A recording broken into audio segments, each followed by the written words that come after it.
Assalamualaikum warahmatullahi wabarakatuh. Selamat siang sahabat Brimob, salam Brigade. Perkenalkan dengan saya Bribka Uzi Fatur Rahman dari Satuan Brimob Polda Aceh, Kompi 4 Batalion C Pelopor.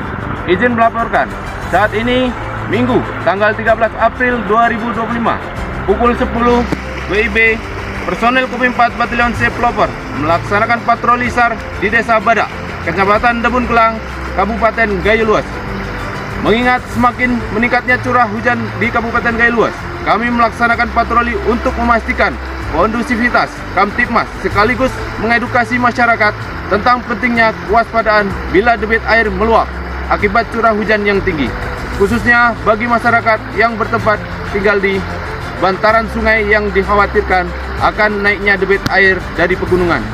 Daripada itu, kami akan terus memantau situasi terkini dan melaksanakan patroli rutin ini secara terus-menerus, serta bekerja sama dengan unsur terkait lainnya, khususnya tentang penanggulangan bencana alam.